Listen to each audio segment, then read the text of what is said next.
Ang ingay-ingay mo? O siya, sige. Oo, may bago ako. May bago akong boyfriend. Mayaman siya, may narating sa buhay, profesional, at higit sa lahat, may pagmamayabang ko. Yun ba? Yun ba ang gusto mo marinig, ha? O ayan, sinabi ko na, kaya tantanan mo na ako. Pag siya ay pagyayabang mo? Paano ako? Hindi ko na pala dapat itanong kasi alam ko na. Kasi siya mayaman habang ako mahirap lang. Siya profesional at nakatapos sa pag-aaral. Habang ako, construction worker lang. Siya pwede mong ipagyabang samantalang ako ikinahihiya mo. Ang sakit mo namang mahalin, Jillian. Ano, pera-pera na lang? Kasi kung ganun lang naman ang labanan, talong-talo na ako. Taon 2010. Iloilo. Abala sa pagre-review si Jillian nang dumating ang kanyang inang si Rowena. Bit-bit ang bil ng kuryente habang walang tigil sa pagmumura. Sinabayan pa ng malakas na ulan na mas lalong nakadagdag sa ingay ng paligid. Napabuntong hininga na lamang ang babae at nagpamewang na hinarap ang ina na noon ay basang-basa na. Nay, ano na naman ang problema nyo? Huwag nyo sabihing natalo na naman kayo sa bingo. Nako, tigil-tigilan nyo na yung pagsusugal nyo, hindi na yan maganda. Oo, talo nga ako, pero hindi naman yun ang pinoproblema ko. Ano? Tsaka, alam nyo ba, Nay, para kayong lamok, malayo pa lang pero ang ingay-ingay nyo na. Sino ba naman ang hindi mag-iingay at mabubwisit kung ganito ang bubungad sa akin? Tingnan mo, ang laki-laki ng bayarin natin sa kuryente. Ay nako, ewan ko ba, buwisit na ako sa buhay na to. Kahapon bil ng tubig, ngayon bil ng kuryente. Ano naman kaya bukas? Bukas? Malamang mga kolektor ng lending na pinagkakautangan nyo. Leche, kailan ba kasi tayo tatantanan ng mga utang at bayarin na yan? Dapat po tayo ang tumigil. Titigil saan? Sa paghinga? Ayos din yun para wala ng problema. Baliw ka ba? Gusto mong mamatay ang nanay mo? Hindi po kayo lang po ang nagsabi niyan. Ikaw kasi, kasalanan mo to.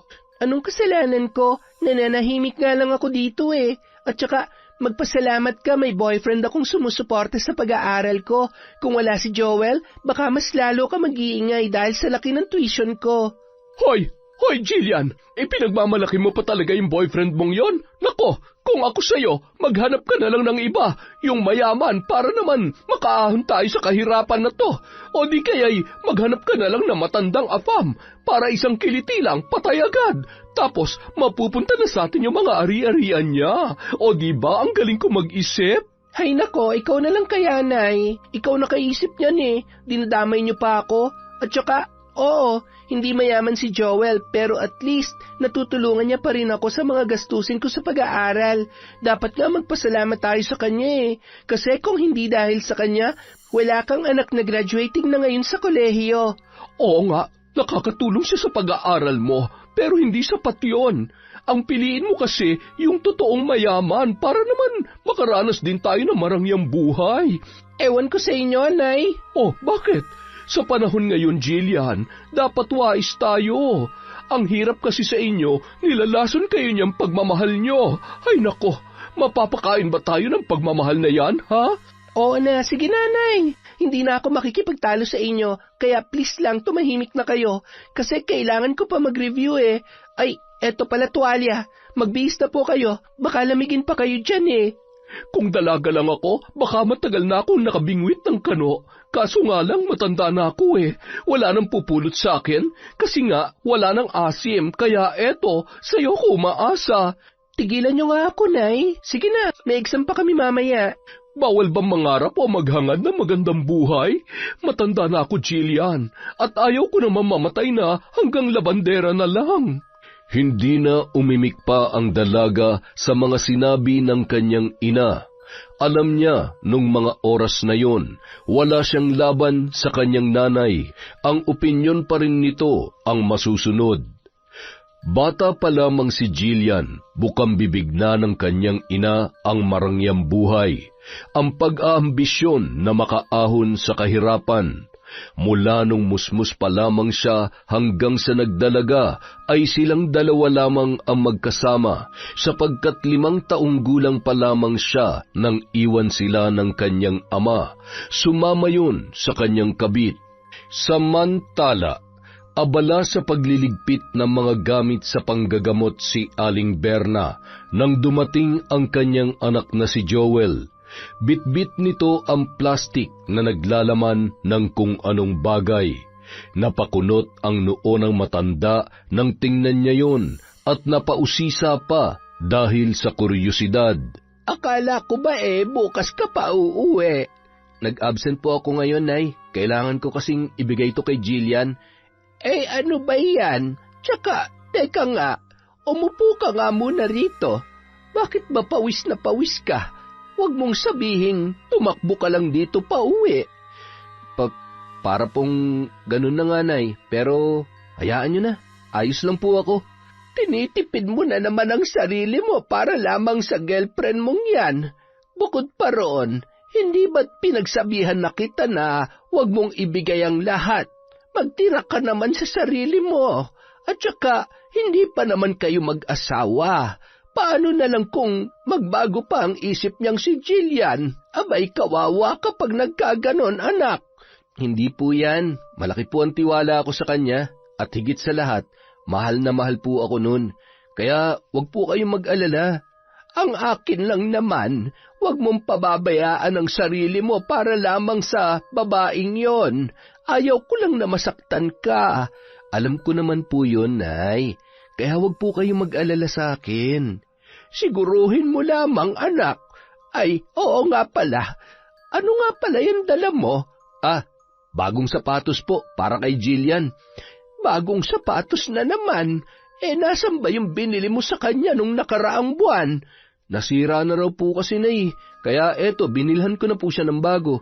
Kailangan daw po kasi nila para sa practice ng ano ba yun? Basta, practice para maging teacher na talaga. Hindi ko na talaga gusto yung mga pinagagagawa mo, Joel. Ikaw pa nagbabayad sa tuition fee niya, nagbibigay ng baon, at pati ba naman mga damit ay ikaw pa rin. Ang swerte naman talaga ng babaeng yan, ano? Napag-aaral mo siya ng kolehiyo, habang ikaw hindi man lang nakapagtapos kahit high school. Mahal ko siya, Nay. Gagawin ko po ang lahat para sa kanya. Ayos lang naman sa akin ang pakikipagrelasyon mo sa kanya. Walang problema yon. Pero sana naman, maghinay-hinay ka rin.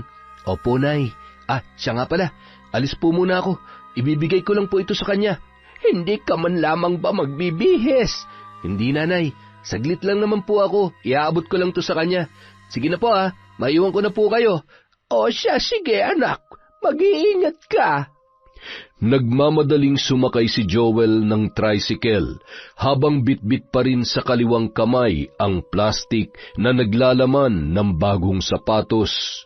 Ilang ulit niya rin tiningnan ang cellphone na walang tigil sa pagtunog dahil sa paulit-ulit na pagtawag ni Jillian. Hindi yun sinagot ng lalaki, bagkus ay itinuon na lamang niya ang atensyon sa daan. Nang matanaw niya na ang babae, ay agad siyang bumaba at nilapitan yon. Bakit ba ang tagal mo? Kanina pa ako naghihintay dito Kainis ka naman At saka, bakit hindi mo sinasagot yung mga tawag ko? Sorry na, babe. Umuwi pa kasi ako sa amin, dala yung mga gamit ko galing barracks. Para naman pagpunta ko rito, wala na akong gaanong bitbitin. Sana naman maintindihan mo yun. Sorry na talaga. Nakakatampo rin naman kasi, baby. Bukod pa ron, nakakainip din kayo maghintay. Pero ayos lang, sige na, okay na tayo. Pasensya na talaga, babe, ha? Hindi na mauulit yon. Oo nga pala, ito na yung allowance mo. Pang 2 linggo yan, ha? Ikaw nang bahala magkasya niyan. At saka, ito yung bagong sapatos, binilhan na kita. Sabi mo kasi, sira na yung binili ko sa nung nakaraang buwan Kaya, sana ingatan mo na to, ha? Para naman umabot pa sa graduation mo. Hala, thank you, babe, ha? I love you. Mahal na mahal din kita, Jillian. Basta, sabihan mo lang ako kaagad kung anong kailangan mo. At saka, mag-aral ka mabuti, ha? Yayakapin na sana ni Joel ang dalaga nang bigla yung umatras, kasabay noon ang pag-iling. Habang pinagmamasdan ng mga tao at ilang mga estudyante na nagsisidaanan at napapatingin sa kanila nung mga sandaling yon. Ikinahihiya mo ba ako? Hindi naman sa ganon, babe. Ano lang kasi, huwag kang maging sweet sa akin pag nasa public area tayo. Sana naman maintindihan mo yon. Bukod pa ron, hindi ba napag-usapan na rin naman na natin to noon? Hindi ko naman kasi maintindihan. Bakit ba ikinakahiya mo ko? Kung natatakot kang pagtawanan ng mga tao, hayaan mo sila. Wala silang ambag sa relasyon natin. Tayo nagmamahalan at hindi sila kasali ron. Hindi naman sa ikinahihiya kita, Joel. Sa katunayan nga, proud at thankful ako kasi mayroon akong boyfriend na kagaya mo. Masipag, mapagmahal, at maunawain. Kaso nga lang, pwede bang magbihis ka naman na maayos? Yung tao naman tingnan, yung malinis at hindi ganyan na butas-butas ang suot oh. Kagaya niyang tsinelas mo, tingnan mo, hindi pa magkaparehas. Pasensya ka na, babe ha. Nagmamadali kasi ako sa pagpunta rito eh. Ayos lang. Sa susunod pala na mag-aabot ka sa akin ng pera, dun na lang sa amin ha. O di kaya dun sa may hardware. Basta malayo sa university namin. Huwag mo sana mamasamain yon, babe ha. Para rin kasi yun sa kabutihan mo. Ayaw ko lang na pagtawanan ka ng iba. Ayos lang yon, naiintindihan ko naman. Sige na, pumasok ka na. Baka maliit ka pa eh. Hinila ni Jillian si Joel sa lugar kung saan walang gaanong tao ang dumaraan at saka mabilisang hinalikan sa pisngi ang lalaki. Huwag ka na magtampo sa akin, okay? I love you, babe. Ingat ka. Mag-text ka sa akin pag nakauwi ka na, ha? I love you too. Pabuntong hininga na tinalikuran ni Jillian si Joel na nung sandaling yon ay nakangiti na. Sa kaloob-looban ng babae ay ikinahihiya niya ang kanyang nobyo dahil sa ito ay hamak na construction worker lamang. Hindi niya naman gustong maramdaman yun, ngunit nadadala na rin siya dulot ng mga reaksyon at opinyon ng mga tao sa kanyang paligid. Ayaw niya namang ipaalam kay Joel na naiilang siya sa tuwing pinagtitinginan sila ng mga tao dahil malaki pa rin ang utang na loob niya dito. Ang lalaki ang dahilan kung bakit nakakapag-aral siya ng kolehiyo, ang gumagastos sa lahat ng mga pangangailangan niya, sa pag-aaral man o personal na buhay. 4th year high school siya noon nang magkakilala sila ni Joel at naging magkasintahan. Isa sa katangian ng lalaki na hinahangaan niya ay ang pagiging masipag at positibo sa buhay. 5 taon ang agwat nila sa isa't isa, ngunit hindi yun hadlang sa kanilang relasyon, sapagkat palaging sinasabayan ni Joel si Jillian sa mga trip nito sa kahit anumang bagay. Sa mga lumipas na araw, sa tuwing magbibigay ng pera si Joel kay Jillian ay palaging sa bahay na ng babae sila nagkikita, at minsan naman ay lumalabas din sila kapag mayroon pang oras. Nakakapagod ang araw nito Walang hiya. Naubos ko yung kita ko sa buong araw na paglalaba dun sa Tong-its kanina. Ano ba naman yan, Nay? Inuubos niyo ang pera niyo sa mga hindi makabuluhang bagay. Hindi ba't sinabihan ko na kayo na itigil niyo na yung pagiging addict niyo sa sugal? Anong hindi makabuluhan? Minsan nananalo rin naman ako Malas lang talaga ang araw na to. Malas man o swerte, sinasayang niyo lang ang perang pinaghirapan niyo. Ang ingay mo naman. Hayaan mo na. Minsan lang naman ako maglaro Ay, siya nga pala. May pera ka pa ba dyan? Hay nako. Alam ko nang sasabihin nyo, Nay. Manghihiram na naman kayo para may ipambayad sa lending nyo bukas. Tama ba ako? Ayos lang ba? Huwag ka mag-alala. Babayaran din naman kita. Allowance ko to, Nay. Hanggang sa susunod na linggo. Nahihirapan nga akong pagkasyahin lalo na't medyo maliit lang yung bigay sa akin ni Joel. Magkano na lang ba meron sa iyo dyan? Mahigit 1,000 na lang kasi nagastos ko na yung 1,000 ng isang araw. Tawagan mo na lang si Joel. Sabihin mo may agad-agaran kayong bayarin. Sige na, wala kasi tayong pambayad bukas sa lending Ano, gusto mo ba na makulong ako? Siyempre ayaw ko naman makulong kayo pero, Nay, hindi kaya ng konsensya ko na gawin yun kay Joel. Anong gagawin ko? Magtatago. Hirami mo na lang muna itong 1,000 at kapag kumita ka na, bayaran mo na lang ako kaagad. Ay sus, papayag din naman pala, pinatagal-tagal mo pa. Alangan naman tawagan ko si Joel, nakakahiya na sa kanya. Nagmumukha na talaga akong pera nito eh. Hindi ka aasenso sa buhay kapag pinairal mo pa yung konsensya mo, Jillian. Sa panahon ngayon at sitwasyon natin, dapat alam natin kung paano dumiskarte. Ibang diskarte naman yung gusto nyo eh. At saka, totoo naman na nahihiya na ako kay Joel. Nagsisinungaling kasi ako minsan sa kanya na may agaran kaming bayarin kahit na ang totoo lumalabas ako kasama mga kaibigan ko. O diba? Wala rin naman yung pinagkaiba sa sinabi ko kanina. Nagsisinungaling ka pa rin naman sa lalaking yon. Basta, nag-iingat lang ako at baka malaman niya na yung ibang binibigay niyang pera ay ginagamit ko pambili ng mga luho ko. Kung nag-boyfriend ka lang sana ng mayaman, di sobra-sobra pa sana yung nabibili mo, hindi yung kanya na limitado. Ano bang gusto niyo? Hiwalayan ko si Joel? Paano na lang yung pag-aaral ko kung ganon? Mapapakinabangan ko pa siya, Nay, kaya hindi ko pa siya pwedeng pakawalan sa ngayon.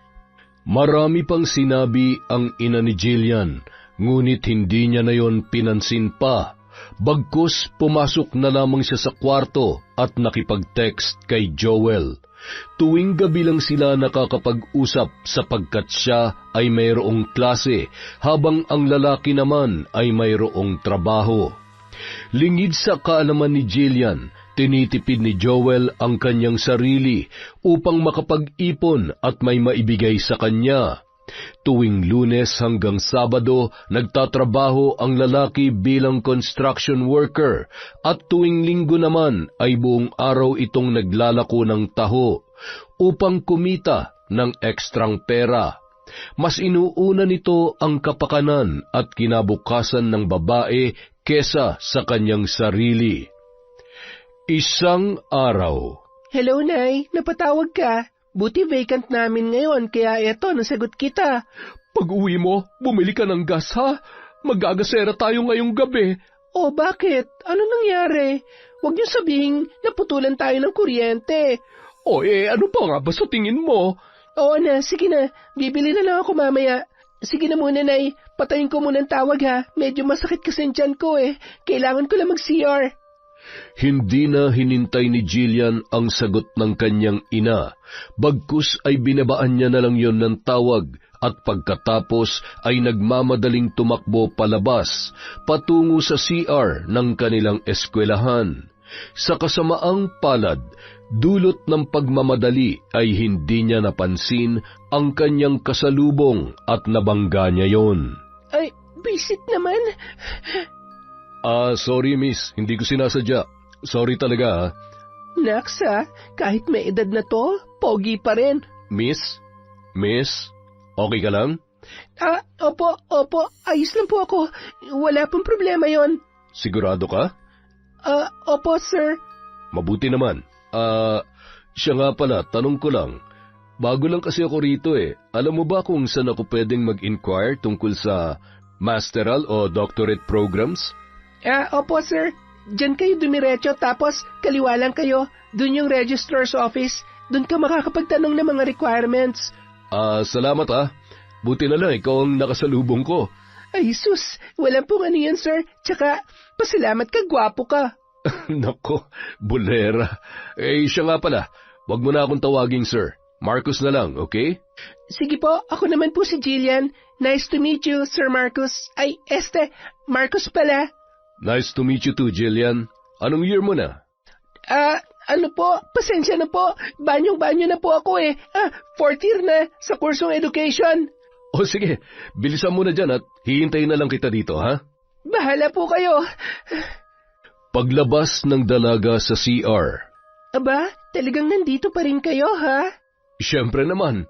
Teka, future teacher pala tong kaharap ko, ha? Future teacher? Pero pag hindi pinagpala, pwede maging asawa nyo, sir. Ay, Marcus. Pero biro lang po yun. Ang saya mo rin sigurong kabanding. Sana pag hindi ka busy, pwede tayo magkape o kumain sa labas. Don't worry, libre ko. Nako, hindi po ako tumatanggi sa libre, kaya agora po kapag hindi na busy. Yun, pumahayag din. Oo nga pala, pwede bang makuha ang number mo? Para ma-text kita kung sakaling hindi ka na busy. Agad na binigay ni Jillian ang kanyang number sa lalaki at ganoon din naman ang kanyang ginawa.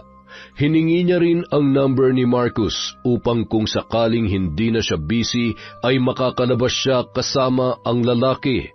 Pagkatapos nilang magkapalitan ng number, nagpaalam na sila sa isa't isa.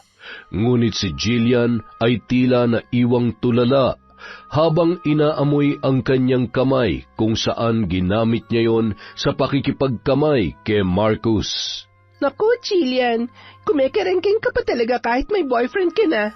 Pero in fairness, ang bango ng lalaking yun, ha?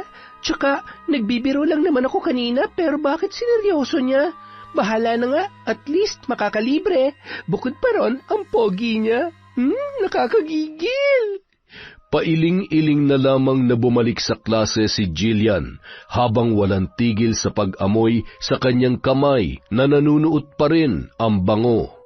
Pagsapit ng gabi, nakatanggap nga siya ng message mula kay Marcus. Hindi niya rin maitago ang nararamdamang pagkagalak sa kausap dahil sa matatamis nitong pick-up lines at hirit na noon lamang niya narinig. Hoy, gabing-gabi na! Ay naku, patulugin mo nga ako, Jillian. Tsaka kanina ka pa hagik-hik ng hagik-gik dyan. Sino ba yan, ha? Wala na nga tayong kuryente, nakuha mo pa talaga makipaglandian. Grabe naman kayo, Nay. Landian talaga. Hindi ba pwedeng natutuwa lang ako sa kausap ko?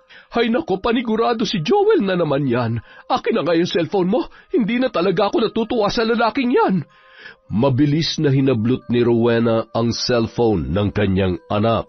At pagkatapos ay binasa ang nakasulat doon. Marcus? Sino to? Manliligaw mo? Hindi akin na nga yan, Nay. Hindi raw bakit parang namumula ka dyan? Parang kinikilig ka pa sa mga bawat banat niya. Hay, ewan ko sa iyong babae ka. Kung magpapaligaw ka man, sana doon naman sa mayaman. Ano, mayaman ba yan, ha? May kaya ba yan sa buhay? Hindi ko nga manliligaw to, Nay. Tsaka, kanina ko pa lang siya nakilala. Pero sa usaping mayaman, sa tingin ko, oo. Sa pananamit, tindig, at sa paraan ng pakikipag-usap niya, parang galing talaga siya sa mayamang pamilya. At saka, amuyin mong kamay ko, ang bango, diba? Nakashake hands ko kasi siya kanina, at ang masasabi ko lang, ang bango-bango niya, sobra! Naku, mabango nga. Ay, oo nga pala, ilang taon na ba yung lalaki na yan? Hindi ko alam pero sa tingin ko, nasa 40 o mas bata pa ng konti. Ay, baka pamilyado na yan, ha? O di kaya may mga anak na. Pero kung wala, ipush mo na. Akitin mo o di kaya ilabas mo na yung makamandag mong ganda. Tuklawin mo na hanggat maaga pa. Baka kasi makuha pa yan ng iba, sayang naman. Grabe naman kayo, Nay. Baka nakakalimutan nyo na may boyfriend ako. Ay sus, mamili ka, yung boyfriend mong mukhang hindi naliligo o yung mayaman na mabango. Gamitin mo yung utak mo, Jillian. Hindi na umimik pa ang dalaga, bagkus ay pabuntong hininga niyang ibinalik ang kanyang atensyon sa kanyang cellphone, na noon ay wala ng tigil sa kakatunog, dahil sa maraming mga messages na mula kay Marcus. Sa mga lumipas na araw, naging malapit sa isa't isa ang dalawa. Palagi siyang tinatawagan ng lalaki na kanya namang ikinatuwa dahil sa tila malambing nitong tono. Ang pagiging maalalahan ni Marcus sa kanya ay nagbibigay din ng kakaibang saya na kailanman ay hindi niya naramdaman kay Joel. Isang umaga, abala sa paglalaba si Jillian nang tumunog ang kanyang cellphone. Nagmamadali niya yung kinuha. Nagbabaka sakali na si Marcus yun. Ngunit napawi ang kanyang mga ngiti nang makita na si Joel ang tumatawag. Hello, napatawag ka. May kailangan ka ba? Oh, bakit parang naiinis ka? Ayos ka lang ba, babe? At saka, kailangan ba talagang may rason kung tatawag ako? Hindi ba pwedeng namimiss lang kita? Bihira na lang kasi tayo mag-usap I miss you too. Pwede bang next time na lang tayo mag-usap, Joel? Wala kasi ako sa mood makipag-usap ngayon May dalaw ka ba? Kaya medyo mainit yung ulo mo? Hula ko, yun ang rason, no? Oo, unang araw. Pasensya na talaga. Ayos lang. Sige na, magpahinga ka na. I love you, babe. At saka, miss na kita. Usap na lang tayo kapag hindi na ako busy. Sa ngayon kasi, marami akong tambak na assignments at projects eh. Sige na, bye! Padabog yung ibinaba ni Jillian at ng mga sandaling yun, hindi niya maipaliwanag kung bakit ganun na lamang ang kanyang reaksyon. Tila nawala na rin ang pagkasabik niya tuwing nakakausap ang kanyang nobyo. Pagkadismaya rin ang kanyang naramdaman dahil ang inaasahan niyang tumawag ay si Marcus, hindi si Joel na kanyang boyfriend. Napahilamos na lamang ang babae ng muka at bagsak ang mga balikat na binalikan ang mga labahin. Ano ka ba, Jillian? Ang sama mo. Baka nakakalimutan mong malaki ang utang na loob mo kay Joel. Siya nagpapaaral sa'yo, remember? Pero, naguguluhan na ako. Sinong kausap mo dyan? Para kang sinapian na. Nagsasalita ka na lang na mag-isa. Nako, umayos-ayos ka, Jillian. Wala akong anak na baliw. San kayo galing? At saka, para rin kayong naliligaw na espiritu. Bigla-bigla na lang sumusulpot at nawawala. Hanip din ah. Baka ako yung espiritong sumanib sa'yo. Baka nga, pero san ba talaga kayo galing? Ang aga-aga nyo kasing nawala kanina. Diyan lang sa tabi-tabi, naghahanap ng mapagkakakitaan. Tumango na lamang si Jillian bilang pagsang-ayon, kahit na ang totoo ay alam niyang galing yon sa pagsusugal. Samantala, nitong mga nakaraan, napapansin ko palagi kang malungkot at hindi mapakali. May problema ka ba, Joel? Wala lang ho, Tonay. Medyo pagod lang po siguro ako. Abay, sino ba naman ang hindi mapapagod?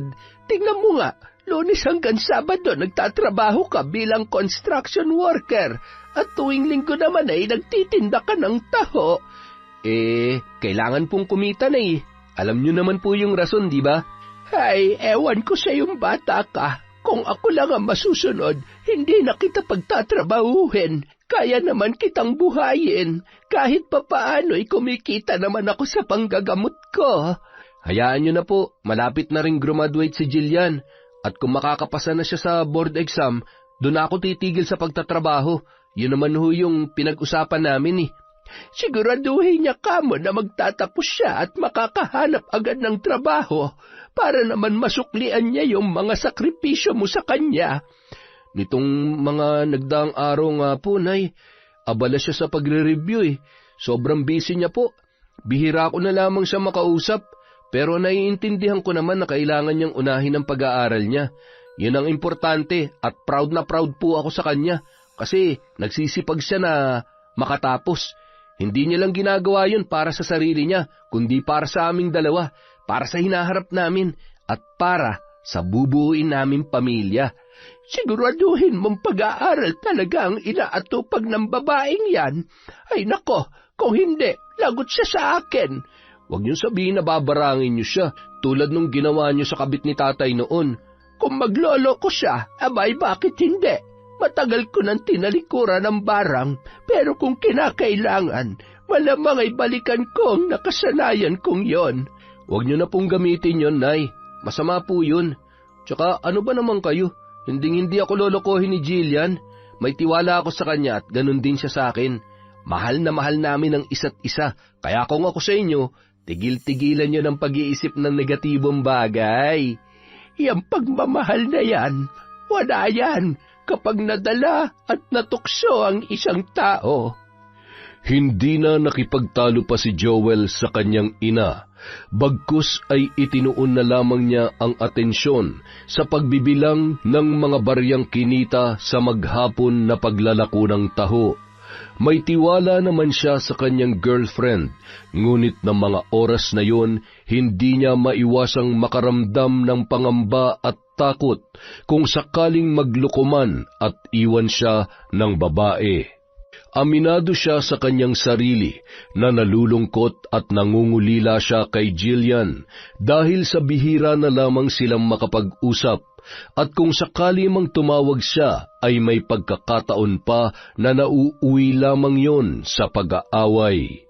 Gustuhin man niyang bisitahin ang babae ay hindi niya magawa dulot ng pagkaabala sa trabaho at kawalan ng oras.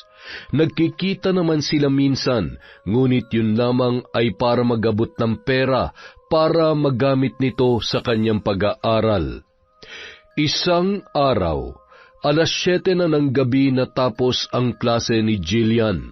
Nagmamadali siyang lumabas ng classroom ng sandaling yun dahil nag-aalala siya na baka wala ng jeep na namamasada papunta sa kanilang lugar.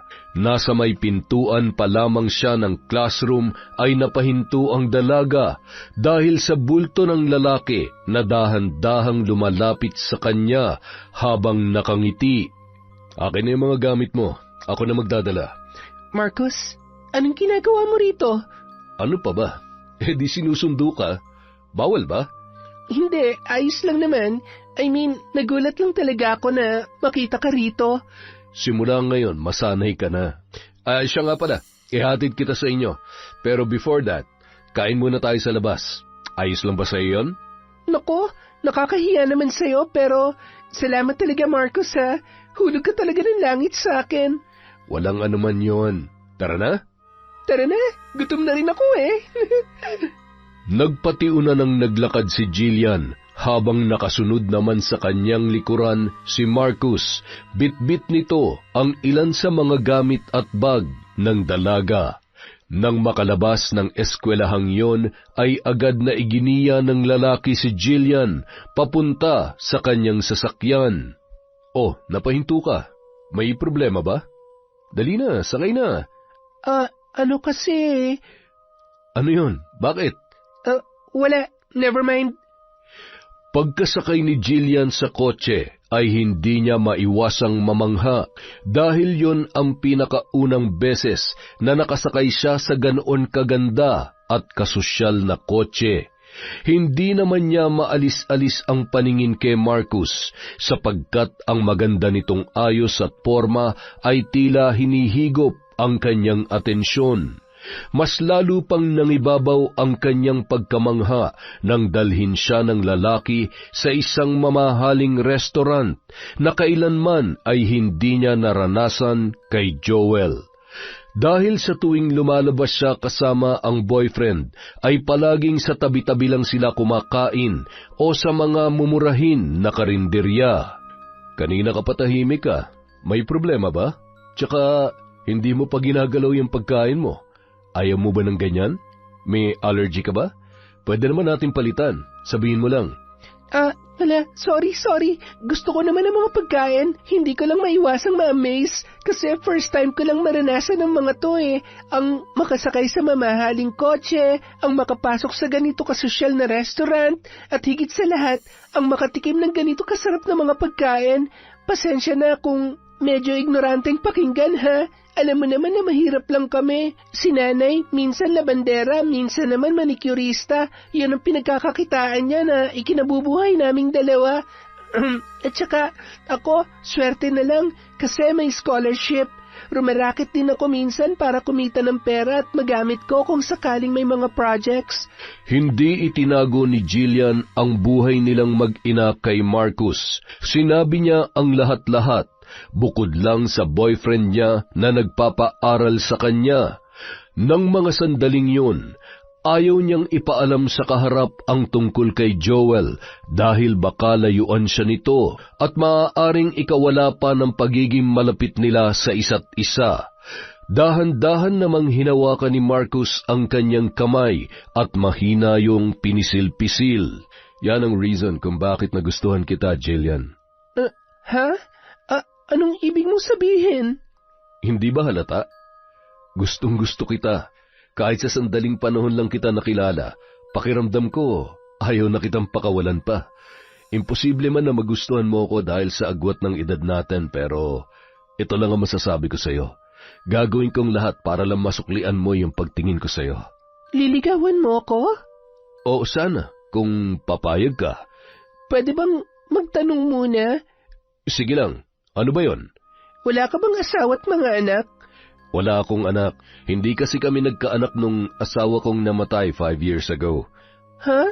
Biyudo ka pala? Anong ikinamatay ng asawa mo? Pasensya na kung napakatsismosa ko. Ano ka ba? Ayos lang yon. magtanong ka lang ng kahit ano. Ang ikinamatay niya ay breast cancer. Meron din siyang kidney failure na naging dahilan kung bakit naging complicated yung sitwasyon niya. Pasensya na ha, kung ano-ano na lang ang tinatanong ko. Ayos lang, walang problema yon. Sige na, kumain ka na dyan. Pagkatapos nito, magsha-shopping tayo. Hala, nakakahiya naman. Huwag ka na mahiya. Hindi ba't sabi ko gagawin kong lahat para sa'yo? Nakangiting tumango si Jillian sa sinabi ni Marcus. Hindi niya rin maipaliwanag ang saya nang malaman na walang anak ang lalaki at byudo na yon. Pagkatapos nilang kumain, dinala siya ni Marcus sa isang mamahaling mall. Hindi niya naman pinalagpas ang pagkakataong yun. Kumuha siya ng mamahaling bag, sapatos, alahas at kung ano-ano pa. Hindi lang siya kumuha ng para sa kanya, kundi para rin sa kanyang ina. Maraming salamat, Marcus, ha?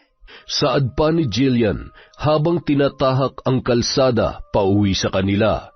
Wala rin namang tigil sa kakangiti si Marcus dahil sa napapasaya siya ng dalagita. Kanina ka pa pasalamat ng pasalamat ah. Nako, kung uulitin mo pa yan, hindi ka na makakaulit sa susunod. Ay, ganon? So dapat pala, hindi na ako magpasalamat para makaulit pa? Biro lang. Ay, siya nga pala, tungkol sa panliligaw ko. Papayagan mo na ba ako? Wala ka namang boyfriend, di ba? Wala. Wala akong boyfriend. So, pwede nga ako mandigaw? Hayaan mo, hindi naman ako nagmamadali. Sige lang, ayos lang sa akin. Totoo? Sigurado ka? Oo nga, paulit-ulit. Yes, I love you. Thank you. Thank you, Lord. Natawa na lamang si Jillian sa naging asal ng lalaki. Tila naging teenager yon na tuwang-tuwa dahil sa napansin na rin siya ng babaeng nagugustuhan. Nakahawak ang kaliwang kamay ni Marcus sa manibela habang ang isa naman ay pilit na inaabot ang kamay ni Jillian. Diyan na lang pala ako. Ay, siya nga pala, hindi na muna kita iimbitahan sa loob ha. Hayaan mo, sa susunod ipapakilala na kita kay nanay. Sigurado ka? Ihatid na lang kita, medyo marami rin kasi tong pinamili mo. Huwag ka mag-alala, kering-kering kung buhati ng mga yan. Nagpumilit pa ang lalaki kay Jillian na tulungan siya nito, ngunit hindi niya yun pinayagan at ipinakita na lamang na kaya niyang bitbitin ang mga pinamili, upang hindi na yon mangulit pa. Ayaw din ni Jillian na pumasok si Marcus sa kanilang bahay dahil alam niyang makalat at nagsusugal ang kanyang nanay kasama ang kumari noon sa loob. Nang masigurong nakaalis na ang lalaki, ay siya naman pasok ni Jillian sa kanilang bahay. Nang mga sandaling yon ay nakasalubong naman niya sa may pintuan ang mga kalaro ni Rowena na kalalabas lamang. Napatingin pa yun sa kanya, ngunit pinagsarhan niya lamang ng pinto at nagmamadali niyang inilapag sa sahig ang kanyang mga pinamili. Wow, ang dami ah! Saan galing ang mga yan? Sinundo kasi ako ni Marcos sa classroom namin kanina. Kumain kami sa labas at pagkatapos ay nag-shopping. Aba, ang swerte mo naman. Ikaw kumakain na masarap habang yung ina mo rito pinagtsatsagaan ng sardinas. Ano, wala bang para sa akin dyan? Kahit bagong damit man lang na may pagyayabang ko sa mga kumari ko. Makakalimutan ba kita, Nay? Siyempre meron ka rin dito. Damit bang hanap mo? Oh, eto, may sandals, sapatos, at mga shorts pa. Namili rin kami ng hikaw. 4 to, tig-2 tayo. Pero bago nyo isukat ang mga yan, kumain muna kayo. Nag-take out kami ng pagkain para sa inyo. Galanteng-galante Ay, siya nga pala. Ano na? Bakit binilhan ka ng Marcos na yun ang mga ganito? Kayo na ba? Hindi pa, pero nanliligaw siya. Oh, ano? Ano pang hinihintay mo? Sagutin mo na!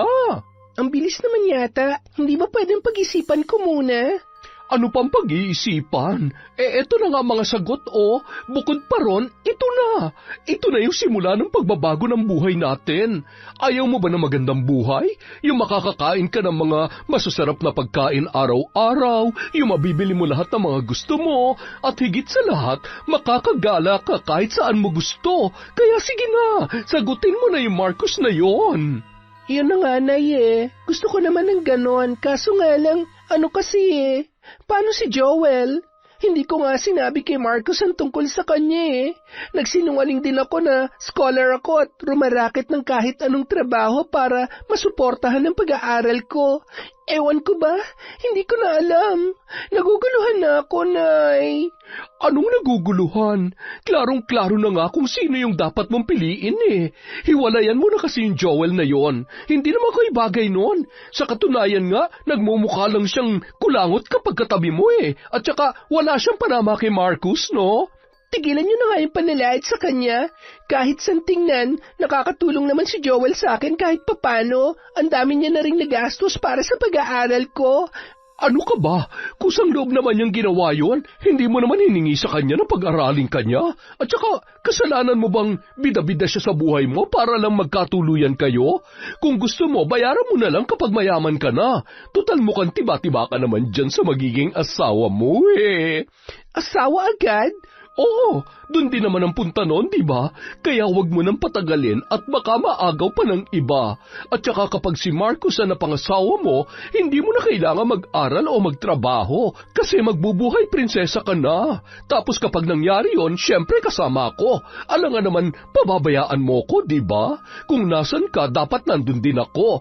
Ay nako, makakaahon din tayo sa wakas sa lecheng kahirapan na to.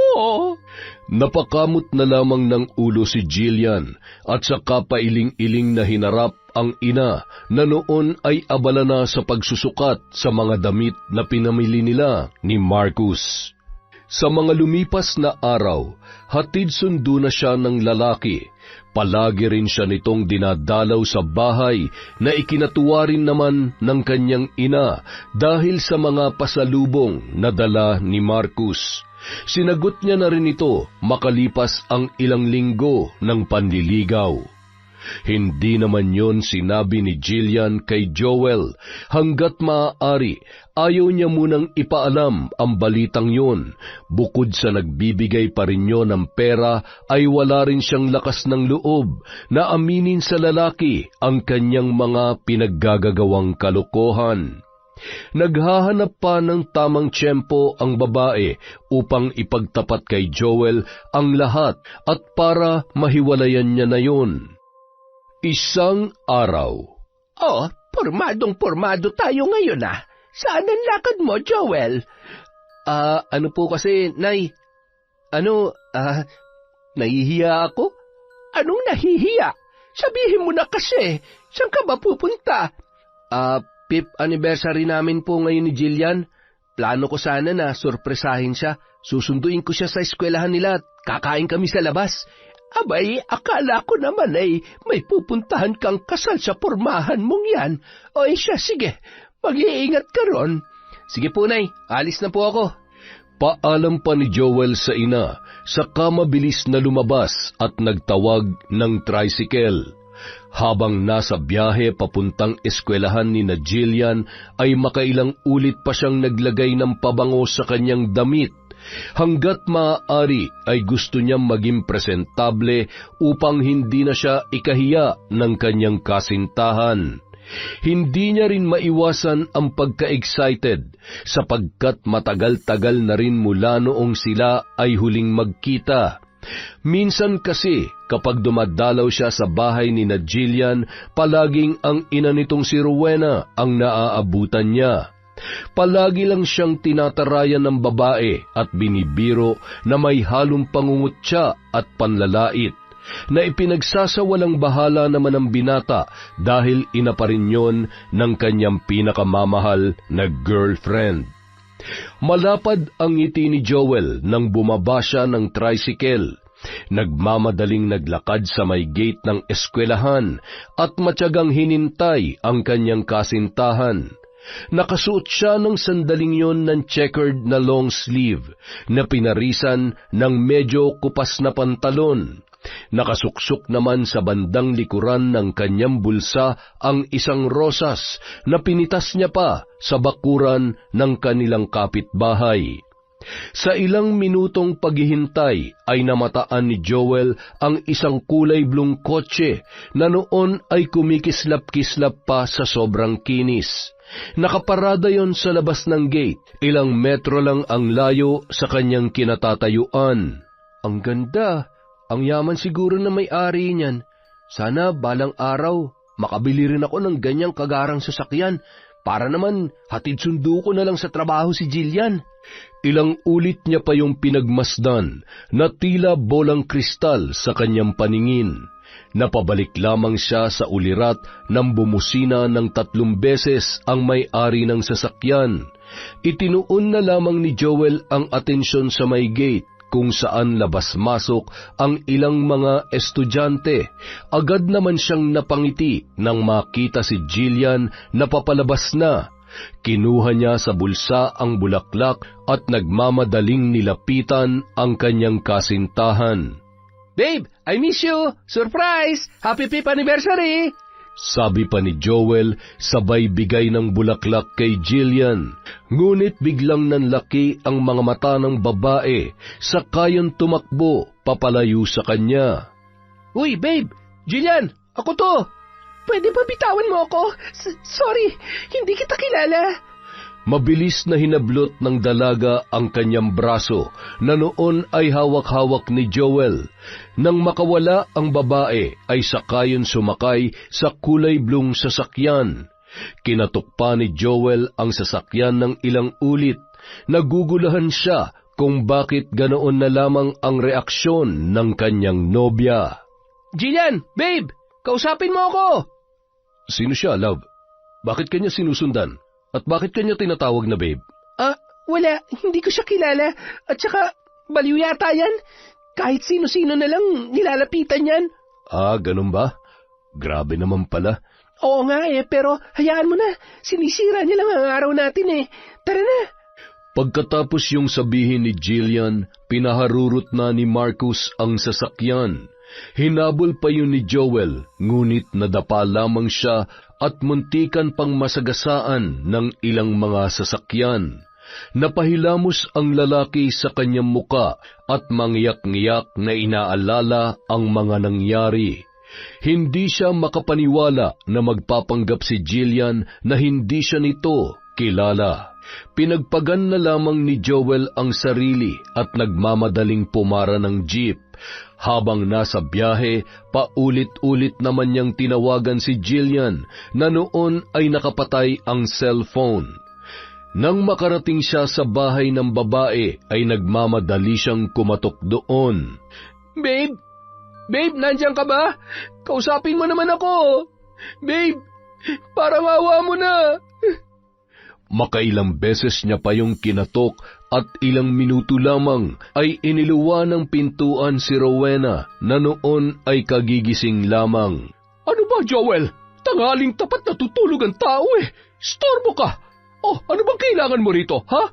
Mag-aabot ka ba ng pang-allowance ni Jillian? Akin na! Ako na magbibigay sa kanya! Nasaan po si Jillian? Ilabas niyo naman siya, Jillian! Jillian! Nandito ako! Kausapin mo naman ako, babe, Wala rito ang anak ko. Kahit halugugin mo pa ang buong bahay, wala kang makikita rito maski anino niya. Nasa eskwelahan pa siya ngayon. Kung gusto mo siyang kausapin, di maghintay ka. Galing po ako sa school nila pero iniwan niya po ako. Sumakay po siya dun sa kulay asul na kotse. Pakisabi naman po sa akin kung nasaan siya ngayon, Ay sus, nakipag-date pa yun sa manliligaw niya. Boyfriend niya pala. Ay, hala, sorry na dulas ako. Ha? Boyfriend? Sino pong tinutukoy niyo? Pinaglololoko niyo ba ako? Ilabas niyo ang anak niyo ngayon din. Jillian! Jillian, lumabas ka dyan! Wala nga rito si Jillian. Paulit-ulit ka naman Hindi ako naniniwala sa inyo. Di halugugin mo tong bahay. Ay nako, sinasabi mo ba na sinungaling ako? Hindi na lamang pinansin ni Joel ang mga sinasabi ng babae. Bagkus ay nilibot niya ang buong bahay. Hinalughog niya ang bawat sulok. Ngunit ni anino ni Jillian ay hindi niya nahagilap. Ang ginawa na lamang niya ng sandaling yun ay ang maghintay sa labas. Paulit-ulit niya ring tiningnan ang kalsada, nagbabaka sakali na mamataan ulit ang sasakyan na sinakyan ni Jillian nung siya ay iwan nito. 3 oras din siya naghintay doon. Uuwi na lamang sana siya at babalik na lamang kinabukasan, ngunit ilang hakbang pa lamang ay nakita niya na si Jillian. Naglalakad lamang ang kanyang kasintahan, bitbit ang maraming paper bag. Ngiting-ngiti pa yon, pero nang makita si Joel ay agad yun napangiwi at tila nangangambang ihakbang ang mga paa. Takot man ay lakas loob na nilapitan ni Jillian ang lalaki na noon ay walang emosyon na nakatingin sa kanya. Hindi mo pa rin ba ako kilala, ha? Bakit ginawa mo yun kanina? Sagutin mo ako, Jillian. Dahil ba ikinakahiya mo pa rin ako? O sadyang may bago ka na? O mas tamang sabihin na niloloko mo lang ako? Ano bang pinagsasabi mo dyan? Hindi kita maintindihan. Nakainom ka ba? Huwag mo nang itanggi. Nakikiusap ako. Tsaka, teka, saan galing yung mga yan? Sa lalaki mo ba? Magsabi ka na ng totoo. Ang ingay-ingay mo? O siya, sige. Oo, may bago ako. May bago akong boyfriend. Mayaman siya, may narating sa buhay, profesional, at higit sa lahat, may pagmamayabang ko. Yun ba? Yun ba ang gusto mo marinig, ha? O ayan, sinabi ko na. Kaya tantanan mo na ako. Pag siya ay pagyayabang mo? Paano ako? Hindi ko na pala dapat itanong kasi alam ko na. Kasi siya mayaman habang ako mahirap lang. Siya profesional at nakatapos sa pag-aaral. Habang ako, construction worker lang. Siya pwede mong ipagyabang samantalang ako ikinahihiya mo. Ang sakit mo namang mahalin, Jillian. Ano, pera-pera na lang? Kasi kung ganun lang naman ang labanan, talong-talo na ako. Ayoko na. Sorry, Joel. Ayaw mo na? Ganun na lang? Yun lang ang sasabihin mo tapos tatalikuran mo na ako? Pagkatapos ng lahat ng sakripisyo ko, iiwan mo na lang ako? Pinagkatiwalaan kita. Mas pinahalagahan pa kita kesa sa sarili ko. Tapos ganito ang isusukli mo sa akin? Oo na. Thank you sa pagpapaaral mo sa akin. Huwag ka mag-alala. Babayaran din kita sa mga nagastos mo sa akin. Hindi to tungkol sa mga nagastos ko, Jillian. Hindi ako nanunumbat kung yun ang dating sayo. Tungkol to sa 5 taon na relasyon natin na parang binaliwala mo lang. Ano, wala lang ba talaga sa iyon? Pasensya na talaga, pero ayaw ko na. Sana maintindihan mo ako. Paano ko maiintindihan? Parang basura mo na lang tinatapon ng relasyon natin. Ayos lang naman sa akin na makipaghiwalay ka kasi pagod ka na. Pero sa sitwasyon natin ngayon, iba Nagloko ka. Yun ang hinding-hindi ko maiintindihan at matatanggap. Ay nako, sa totoo lang sumasakit ng ulo ko sa'yo. Sige, para mas maintindihan mo. Hindi na kita mahal at ayaw ko na sa'yo. Ano, gets mo na? Hindi ko gustong saktan ka, Joel, pero ang kulit-kulit mo Alam mo ba kung ano nararamdaman ko ngayon? Pakiramdam ko ang liit-liit ko, ang baba-baba ko. Kasi ganito lang ako. Wala akong narating sa buhay. Hindi ko na nga pinapansin yung pagmamalit sa akin ng mga tao Pero yung pinaramdam mo sa akin ngayon, sobrang nakakapanliit sa sarili. Pwede ba tumahimik ka? Naririnig ka ng mga kapitbahay namin. Nakakahiya ka. Saan ka banda nahihiya? Sa panloloko mo sa akin? O dahil totoong mga sinasabi ko? Sinabi nang umalis ka na Huwag mo akong talikuran. Hindi pa tayo tapos, Jillian. Hoy! Bakit mo sinisigawan ang anak ko? Walang hiya ka talagang lalaki ka. Ako pa po ang walang hiya. Bawal ba ako magsalita? Tsaka, hindi ko sinisigawan ang anak nyo. Ginigising ko lang. Para po kasing nakatulog na Aba, hoy! Tumigil ka na! Umalis ka na rito! Huwag mo nang buwisitin ang araw namin! Bakit? Dahil ba sa construction worker lang ako? At hindi ko mabibigyan ng magandang buhay ang anak nyo? Mga manggagamit! Ang sama nyo! Nakakarindi na yung boses mo. Tingnan mo nga yung pananamit mo. Sa tingin mo bagay ang ganyan sa anak ko? Naka-checkered ka pa talaga? Nagmumukha kang zebra na naligaw dito. Ay, hindi pala.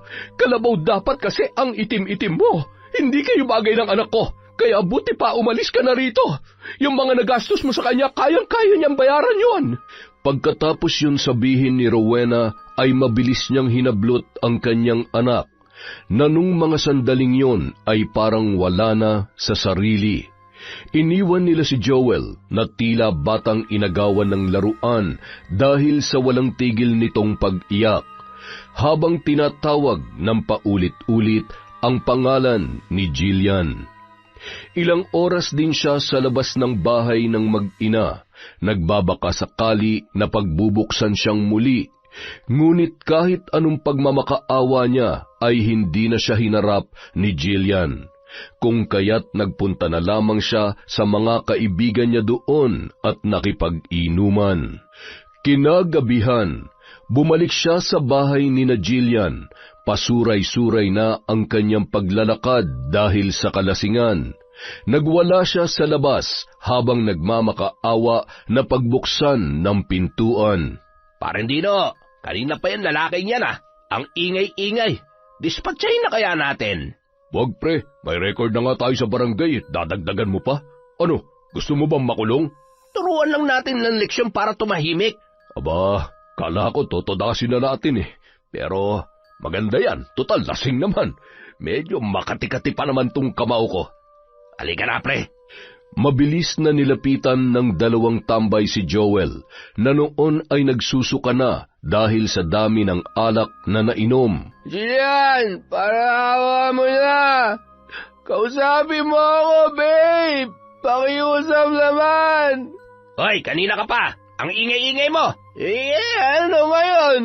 Ano ngayon? Halika nga rito't nang maturuan ka ng leksyon. Bitawan mo ako!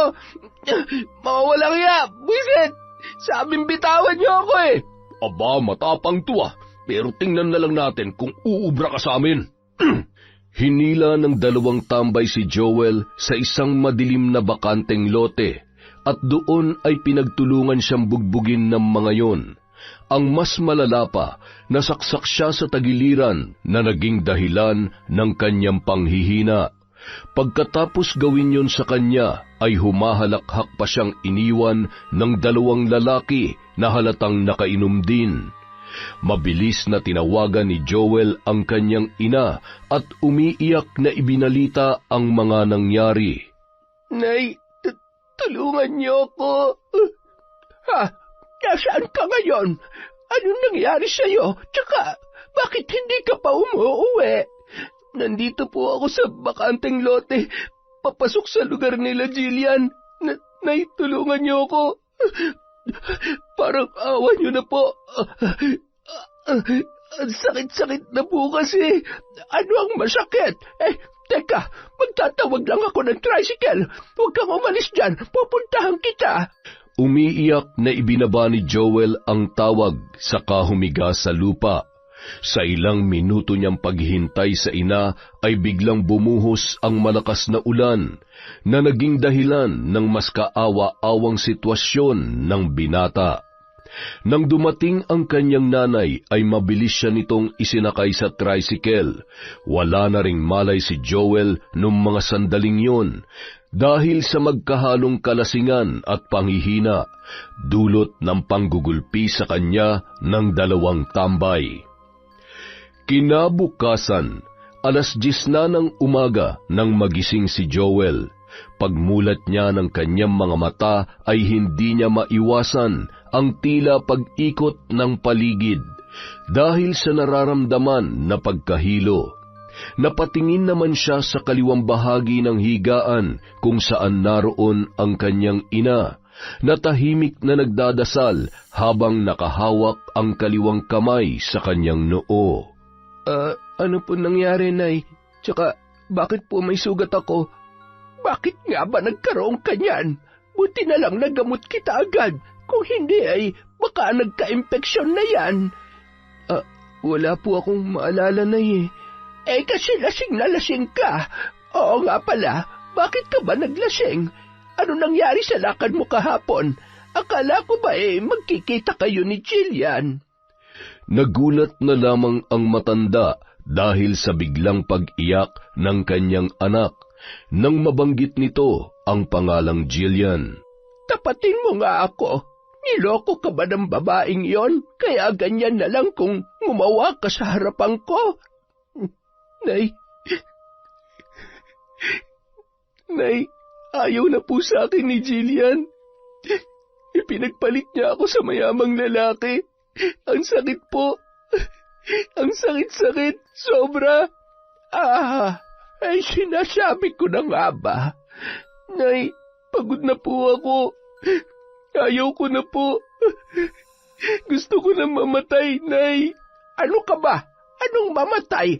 Sasayangin mo ang buhay mo para lang sa isang babae? Hindi siya kawalan, Joel. Hayaan mo siya. Magsisisi rin siya balang araw sa mga pinaggagawa niya.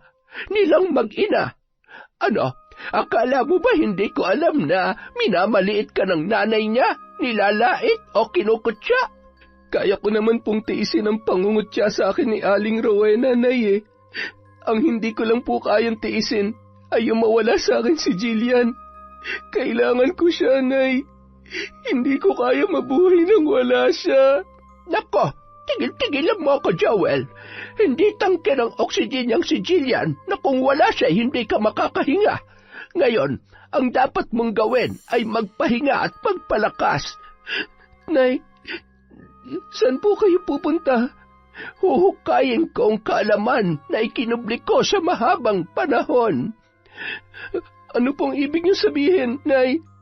Sinabi ko na sa iyo noon na oras na lokohin ka ng babaeng yan ay parurusahan ko siya.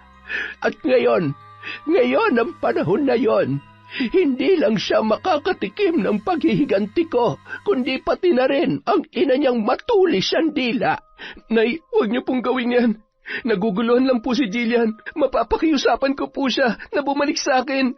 Magiging okay din po ang lahat, Nay. Tigil-tigilan mo yung pagiging martir mo, Joel. At saka, hayaan mo kung gawin ang tungkulin ko bilang ina sa'yo. Kaya huwag mo na akong pigilan. Magsasalita pa sana ang binata, ngunit iniwan na siya ng matanda. Alam niyang ang tinutukoy ng ina ay ang tungkol sa kaalamang pambabarang na maaaring gamitin laban sa mag-inang nanakit sa kanya. Samantala, pagkatapos talikuran ni Berna ang anak, ay agad niyang hinalughog sa lumang aparador ang kahon na kanyang ikinandado. 2 dekada na ang nakalilipas. Binuksan niya yon gamit ang kwintas na may palawit na susi. Pagkabukas pa lamang ay hindi niya maiwasang mapabahin dahil sa sobrang alikabok noon. Sa loob ay naroon ang maraming garapon na naglalaman ng iba't ibang patay na insekto, mga pulang sinulid, karayom, libro ng orasyon, at marami pang iba na magagamit niya sa pambabarang. Isinara niya muna yon at ibinalik sa aparador, saka lumabas at nagtungo sa likod bahay, kung saan may makipot na daan patungo sa kakahuyang bahagi ng lugar. Nanguha ang matanda ng mga sanga ng kahoy na maaari niya magamit bilang kasangkapan sa gagawing pambabarang. Pagkauwi ay agad niya yung itinago sa kanyang kwarto at kinandado ang pintuan noon upang hindi makapasok ang kanyang anak. Kinagabihan, eksaktong 12:00 ng gabi, kabilugan ng buwan, nagbigkas ng iba't ibang orasyon si Nanay Berna. Nasa loob siya ng kanyang silid habang nakaluhod sa gitna ng pabilog na mga kandila. Sa harapan ng matanda ay naroon ang isang itim na palanggana. Sa loob noon, mayroong maliliit na sanga ng balete, ipil-ipil at kalumpang. Binuhusan niya yon ng maraming abo sa kahinalo-halo. Pagkatapos, makailang ulit niyang binigkas ang iba't ibang orasyon habang hawak ang 2 papel kung saan nakasulat ang buong pangalan ng mag-inang sina Jillian at Rowena, ang 2 bibiktimahin ng mambabarang ng gabing yon. Ang bawat papel ay tinupi niya ng 7 beses, tsaka tinalian ng pulang sinulid. Binalot niya pa yon sa itim na tela at tinusok ng karayom upang maisarado. Pagkatapos ay kinuha niya ang malaki-laking sisidlan, mayroon yung laman na langis at may kaliskis pa ng ahas. Inilagay doon ni Nanay Berna ang itim na tela at hinayaang magpalutang-lutang. Nag-usal siya ng orasyon at ibinuhos doon ang mga garapon na naglalaman ng patay na pulgas, langgam, higad, surot at ipis. Pagkatapos noon ay hinintay ng matanda ang pagkaupos ng mga kandila. Sa kanya nilagay sa altar ang palangganang yon. Sa kabilang banda, kasabay ng oras na yon ay walang tigil sa pag-ungol si Jillian. Nananaginip ang babae na tinuklaw siya ng ahas, dahilan ng kanyang habol hininga. Napabalikwas din naman siya ng bangon nang maramdaman ang matinding pangangati ng katawan. Nagtatalon pa siya sa takot dulot ng maraming pulgas at surot na gumagapang sa kanilang higaan. Mabilis niyang pinagpag ang kanyang sarili at hinubad ang kanyang pajama, sabay kamot ng kanyang balat na noon ay marami ng pantal. Sa bawat pagkamot niya ay unti-unti yung kumakapal at humahapdi. Para bang may higad na dumikit sa kanyang balat at nag-iwan ng pananakit na tila sinusunog. Aray ko, ang kati naman ito. Ang hapdi. Nay! Nasaan ba yun? Mabilis na lumabas ang dalaga sa kanilang kwarto na walang tigil sa pagkakamot. Nakita niya naman agad ang ina na nasa sala na noon ay wala ring tigil sa paggulong sa sahig. Nay, anong ginagawa niyo dyan? Aray ko, buisit ang kati-kati. Tulungan mo ako. Ang sakit ng tiyan ko. Hindi ko na kaya to, anak. Teka, ano nangyari dyan sa binti niyo? Ha? Ano? Bakit? Aray, ano bang meron? Tanong pa ni Rowena kay Jillian, sabay tingin sa kanyang binti na noon ay nagsisiputukan na ang tila pigsa na tumubo doon. Naglabas yon ng nana na may mabahong amoy. Ano ba nangyayari sa akin? Tsaka itong pananakit ng tiyan ko. Grabe, anak. Hindi ko na kaya. Marami pa sanang sasabihin si Rowena, ngunit bumulwak sa kanyang bibig ang itim na likido na kung susuriing mabuti ay may mga halong maliliit na langgam at ipis na gumapang sa kanyang katawan. Hindi na alam ni Jillian ang gagawin dahil ng sandaling yon ay hindi niya na rin maipaliwanag ang paninikip ng dibdib. Ilang minuto siyang nakatayo roon habang tinitingnan ang kalunos-lunos na sitwasyon ng kanyang ina. Ang sakit ng sikmura ko. Buisit, ano pa bang tinatayo-tayo mo dyan? Tulungan mo ako, Jillian. Aray, ano pong gagawin ko?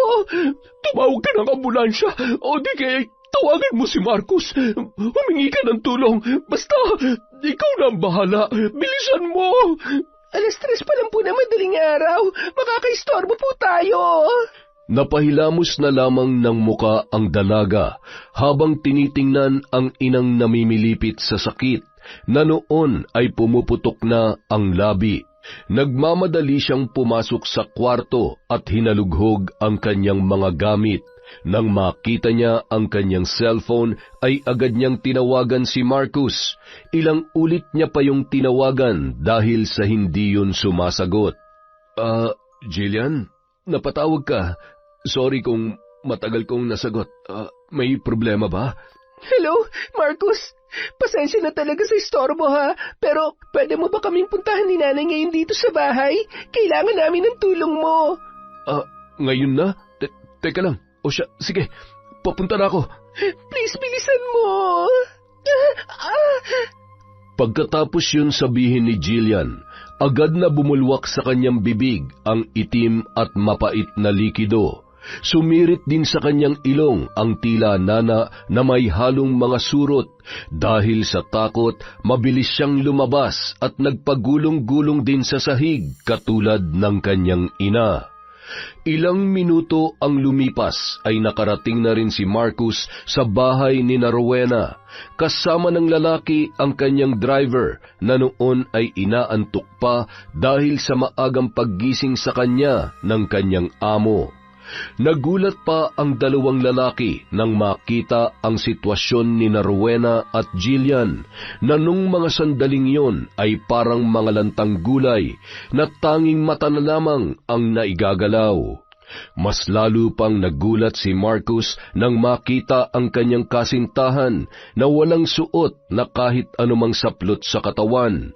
Ang balat ng babae ay tila nalalapnos na at nakakadiri. Nagmamadaling dinala ni Marcus sina Jillian at Rowena sa ospital. Pagkarating doon ay agad na inasikaso ng mga doktor ang dalawa. Ginawa nila ang lahat para mailigtas ang mag-ina. Sa paglipas ng mga araw, unti-unti na ring gumaling sina Rowena at Jillian, maliban na lang sa kanilang balat na nangangati pa rin, at may maliliit pang natitirang mga pantal mula ulo hanggang sa kaduluduluhan ng kanilang mga paa. Maraming salamat, Marcus. Hulog ka ng langit sa amin, lalo na sa anak ko. Ayos lang ho yun. Basta para kay Jillian, gagawin ko po ang lahat. Ay, siya nga pala, pwede na raw kayong i-discharge. Bibigyan na lang daw kayo ng reseta para makabili tayo ng ointment at gamot para dyan sa allergy ninyo. Paano ang bill namin dito sa ospital? Ako na ang bahala ron. Tsaka, mas makabubuti siguro na dun muna kayo sa bahay ko tumuloy para mas mapadali ang paggaling ninyo. Meron akong maids doon na mag-aasikaso sa inyo. Sana okay lang yon, Madam Rowena. Sinabi ko rin po to kay Jillian kagabi. Ayos lang naman daw sa kanya, kaya sana ganun din po sa inyo. Ano? Sigurado ka ba? Ang laki-laki na naitulong mo sa amin, Marcus. Nakakahiya naman, pero oo, ayos na ayos lamang sa akin. Siya nga pala, huwag mo na akong tawagin, Madam. Nanay na lang para mas magandang pakinggan. Sige po, Nanay. Hindi ako sanay kasi hindi naman gaanong magkalayo ang agot ng edad natin. Sige na ho, pupuntahan ko muna si Jillian sa kabilang kwarto. Mamayang tanghali ho tayo susunduin ng driver ko.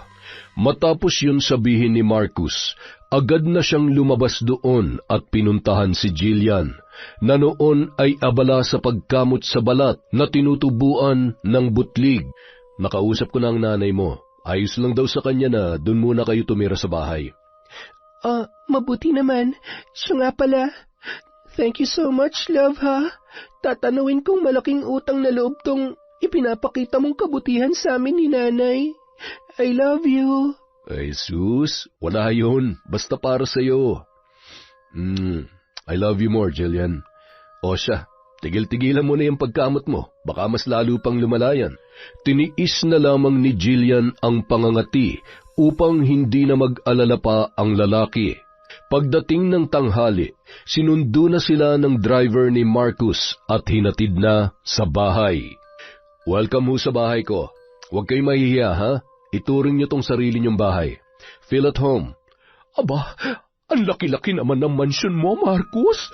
Nakakahiyang umapak sa makinis niyong sahig para lang kasi kaming langaw na dumapo rito. Ay, ano po ba kayo? Okay lang po yan. Siya nga pala, maiwan ko muna kayo. Sa kwarto muna ako, may aasikasuhin lang ako saglit. Huwag kayong mag-alala, nandyan naman ang mga maid. Sila na ho ang bahala sa inyo.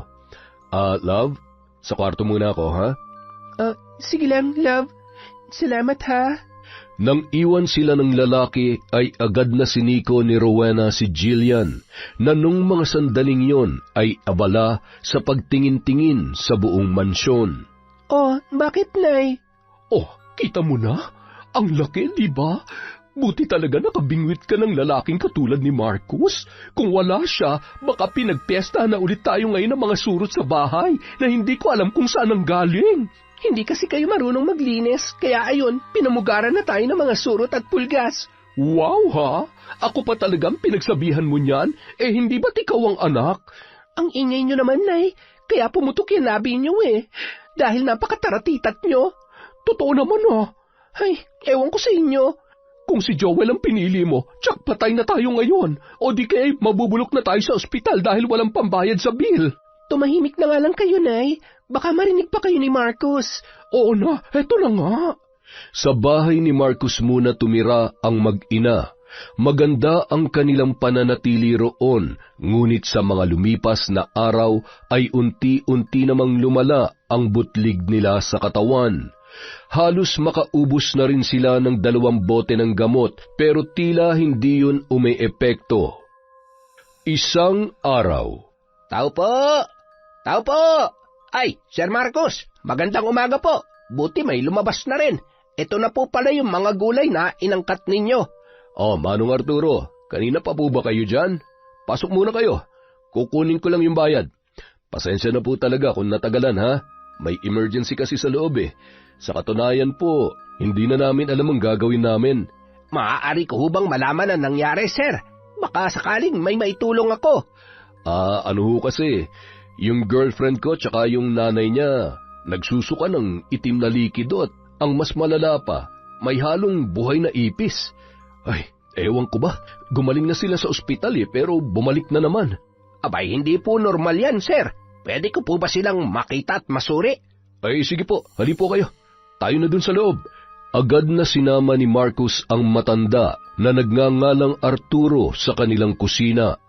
Doon ay nadatnan nila ang mga maid na parang aligaga at wala sa sarili, habang tinitingnan sina Jillian at Rowena na walang tigil sa pagsusuka. Halos matuklap na rin ang kanilang balat dahil sa walang tigil nitong pagkamot, dulot ng pagkagat sa kanila ng mga surot na hindi nila alam kung saan nanggagaling. Anong tinitingin-tingin niyo dyan? Tulungan niyo kami! Marcos, dalhin mo na kami sa ospital! Nay, kumalma ka nga lang. Ano? Paano ko kakalma kung ganitong sitwasyon natin? Hindi nyo kailangan pumunta sa ospital.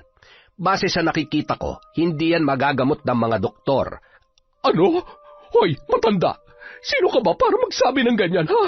Buisit, ang katikat eh! Ano pong ibig niyong sabihin, Mang Arturo? Nabarang sila. Base rin kasi sa nararamdaman ko, may mabigat na enerhiyang nakatali sa kanila. Anong barang? Baka naman nagmamarunong ka lang matanda ka. Di kung ayaw nyo maniwala, pumunta kayo sa ospital. Tingnan na lang natin kung gagaling kayo ron. Abay, hoy! Pinagbabantaan mo ba kami, ha? Buti pa dalhin nyo na lamang po sila sa kubo ko, Sir Marcos. Ako na po ang bahala sa kanila. Sigurado ho ba kayo, Mang Arturo? Pero kung gusto nilang gumaling, kailangan nilang maniwala. Matapos yun sabihin ng matanda, ay agad na yung umalis. Nagmamadali namang inalalayan ng mga katulong ang mag-ina, na noon ay tila wala na sa wisyo kung maglakad. Hindi man nagustuhan ni Marcos ang ugaling ipinapakita ni Rowena, ay tinulungan niya pa rin yun, para sa kapakanan ng kanyang kasintahan. Nang makarating sa kubo ni Mang Arturo, ay agad na inihiga ang dalawa sa banig na nakalatag sa sahig. Binasa ng matanda ng langis ang bawang, saka ipinahid sa buong katawan ng mag-ina, na noon ay walang tigil sa pag-ungol dulot ng hapding nararamdaman. Nilagyan din ng asin ang kanilang mga tiyan, ulo at dibdib upang maitaboy ang kamalasan. Mabisa yon bilang pangtunaw sa isinasagawang sumpa ng kung sino mang mambabarang. Pagkatapos noon, nagpausok naman si Mang Arturo ng insenso sa kamahinang nag-orasyon. Kasunod noon ay maingat niyang kinuha ang 2 itlog at itinapat sa noo ng pasyente. Dahan-dahan niyang iginulong ang itlog sa ulo, dibdib at tiyan habang bumubulong ng orasyon, at sa pag-ikot ng itlog, wari bang hinihigop nito ang bigat ng sumpa na bumabalot sa katawan ng mag-ina. Pagkaraan ng ilang minuto, inilabas ng matanda ang 2 baso ng tubig at marahang binasag ang itlog doon. Pagkahulog ng laman sa tubig, unti-unting lumitaw ang kakaibang hugis at mga bula, parang mga anino ng lason at sumpa na nailipat mula sa katawan ng pasyente papunta sa loob ng itlog. Ang barang ay nabali na. Sa susunod na mga araw, magiging maayos na ang inyong pakiramdam. Pwede po bang malaman kung sino ang nambarang sa amin? Pwede naman. Sandali lamang. Agad na kinuha ni Mang Arturo ang 2 baso at ibinuhos yun sa palanggana. Nagpatak ng kandila habang binibigkas ang sagradong orasyon. Ilang minuto lamang ang makalipas, may nabuuroong muka ng isang matandang babae. Si Nanay Berna. Siguro yan nga ang pangalan niya. Iha, maaari bang malaman kung anong nagawa niyo sa kanya? Kung bakit niya kayo binarang? Hindi ko po alam na mambabarang pala siya. Kaano-ano niyo ba siya? Nanay po siya ng dati kong nobyo, yung ex-boyfriend kong nagpaaral sa akin na iniwanan ko. Ayun naman pala eh. Sino bang ipinalit mo sa kanya? Si Sir Marcos ba? Opo. Pero nagsisisi na po ako. Promise po, maniwala kayo sa akin. Maniwala man ako o hindi, nasa sayo pa rin yon, iha. Dapat yung mga lumalabas sa bibig natin ay tugma dito. Tugma sa puso at isipan natin. Maraming salamat po, Manong. Siya nga pala, pwede po bang humingi ng pabor? Sige lang, ano ba yon? Huwag niyo na lang po sana itong sabihin kay Marcos. Pangako po, magbabago na ako. Hindi ko na uulitin pang mga nagawa kong pagkakamali. Please po. May karapatan siyang malaman ng totoo, iha. Ako na po magsasabi sa kanya, pero hindi po muna siguro ngayon. O siya, sige. Nire-respeto ko ang desisyon mong yan. Tsaka, kung sakaling magising na si Nanay, pwede po bang huwag niyo nang banggitin to sa kanya? Baka kasi sigurin niya si Nanay Berna eh. Sige, masusunod. Wala rin kasi akong tiwala dyan sa nanay mo dahil medyo masakit siya magsalita. Basta, lagi mo lang tatandaan, maging mabuti sa lahat at huwag nang gumawa ng mga bagay na ikasasakit ng iba. Opo, maraming salamat po ulit, Manong. Matapos yon ay agad nang iniwan ng matanda si Jillian at lumabas yon upang ipaalam kay Marcos na ang mag-ina ay nasa mabuti ng kalagayan. Sa paglipas ng mga araw at linggo, unti-unti na ring nakabawi ng lakas ang mag-ina. Hindi na rin sila pinauwi pa ni Marcos sa kanilang bahay, bagkus ay nanatili na lamang sila sa tahanan ng lalaki. Samantala, Nay, ayos na po ba kayo? Ayos na. Hindi na tulad nung nakaraan na parang wala na akong lakas na tumayo. Sabi ko naman sa inyo huwag nyo nang gamitin ang mga barang-barang na yan. Yan tuloy, napapahamak kayo. Ginagamit ko lamang naman yon para parusahan ang mga taong nagkakasala. Kapag may nagbali lang talaga ng barang na ginagawa ko, ay parang nawawalan din ako ng enerhiya. Pero ayos na ako ngayon. Siya nga pala, saan ka galing kahapon? Huwag mong sabihin na nagpunta ka na naman sa eskwelahan nila Jillian, o di kaya ay sa bahay nila. Naku, Joel, tigil-tigilan mo na yan. Bukod pa ron, ang dami-dami pang babae dyan. Hindi ka mauubusan. Huwag ka mag-alala. Darating din ang tamang tao sa tamang panahon. Maghintay ka lamang. Hindi mo kailangang madaliin ang pag-ibig. Alam ko naman yan, Nay. Gusto ko lang talagang makita si Jillian. Namiss ko na po kasi siya 2 buwan na rin kasi mula nung huli ko siyang nakita. At saka, akala ko nitong mga nagdaang araw, papasok na siya sa klase. Kasi nga, nabali na yung barang na ginawa ninyo.